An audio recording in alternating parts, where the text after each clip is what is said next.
Jusqu'à 9 h, Good Morning Business. Avec nous ce matin, Laurent Petitson, directeur associé d'Alix Partners. Bonjour. Et cette étude passionnante dont on vous parle ce matin sur la transformation électrique, c'est une vraie accélération. Les véhicules électriques seront majoritaires en Europe d'ici 2028, d'ici 5 ans, c'est demain. Oui, tout à fait. Il y a une forte accélération pendant la période du Covid et maintenant, en fait, on est passé des early adopters, comme on dit, à plus le grand public. Ouais. Donc la dynamique est engagée.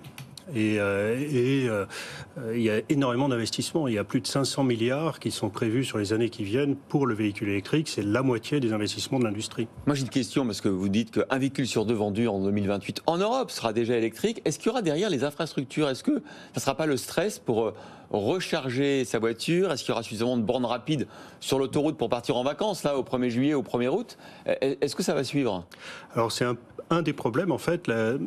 La réponse n'est pas claire aujourd'hui parce que, en fait, créer des infrastructures de charge n'est pas très attractif. Le taux de retour est sur 10 ans, 15 ans. Donc, les gens ne se battent pas pour créer des réseaux d'infrastructures. Donc, c'est un peu ce qui manque aujourd'hui pour le plein développement du véhicule électrique. Bon, on se retrouve avec cette accélération, mais il faut quand même composer avec un contexte à l'heure actuelle sur les voitures électriques, sur les véhicules électriques, qui sont les contraintes d'approvisionnement et l'impact sur les coûts de production et sur le prix. Oui, tout à fait. Alors, le prix du véhicule électrique est toujours un problème aujourd'hui. Donc, c'est environ 8 000, 9 000 euros plus cher qu'un véhicule classique. Ouais. Donc, il y a des aides, mais elles ne seront pas éternelles. Et côté matières premières, on voit que ça a doublé. En fait, le contenu en matières premières du véhicule électrique a doublé en un an. Ça, c'est un chiffre absolument incroyable de votre étude. Moi, ça m'a marqué, je ne m'en rendais pas compte.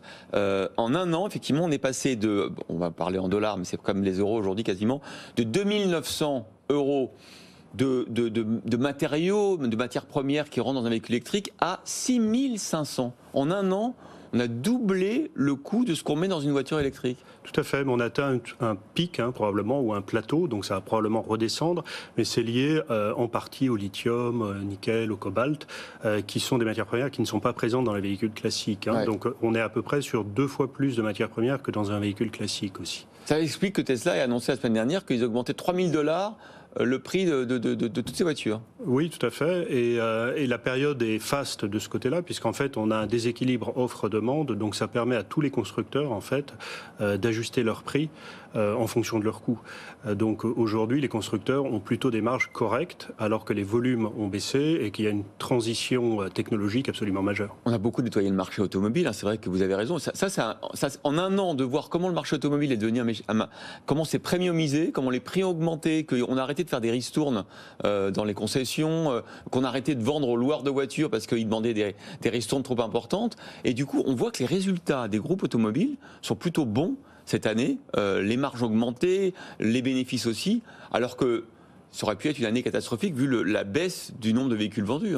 Mais en fait, c'était quasi prévisible parce qu'en fait, les constructeurs travaillent depuis 10 ans sur la question du point mort et la question de la premiumisation des véhicules. Donc, en fait, au moment où l'offre et la demande se sont déséquilibrées en leur faveur, en fait, ils étaient prêts. Ah oui. Et donc, on voit les résultats aujourd'hui. Donc, c'est un travail de long terme qui paye enfin aujourd'hui, pour les constructeurs et les équipementiers. Et est-ce que ça veut dire que tout le compartiment auto, enfin, retrouve de la valeur aux yeux des investisseurs? Oui, tout à fait. Donc, la création de valeur du secteur a doublé aussi en peu de temps. Donc, pour les investisseurs, tout à coup, l'industrie automobile devient à nouveau plus attractive, ce qui n'était pas le cas ces dernières années, vu les investissements massifs qu'il y avait, avec des retours assez peu marqués pour l'instant. Là, on commence à voir les retours, on commence à voir la création de valeur. Même s'il y a encore certains groupes, je pense à Renault, qui continuent de souffrir, par exemple, en bourse. Quand on compare Renault et Tesla, c'est plus de 1000 milliards, Renault, c'est 7-8 en ce moment. Pourquoi est-ce qu'il y a encore des constructeurs dont on doute de la capacité à se transformer ? En fait, il va y avoir en fait des gagnants et des perdants parmi les constructeurs dans la course à l'électrique. Le constructeur que vous venez de nommer, les deux sont des pionniers de l'électrique, ah oui. Donc il n'y a pas de raison que. Il n'y a pas de raison, mais pourtant. Les produits sont excellents, donc l'avenir dira ce qu'il en sera. Parfois, les investisseurs et les boursicoteurs se trompent, on est d'accord. Oui, tout à fait. Et ils ont tendance à tirer des traits parfois, et les faits peuvent démentir ce qu'ils attendent. Bon, combien de voitures on va vendre là cette année, selon vous, sur le marché automobile européen ?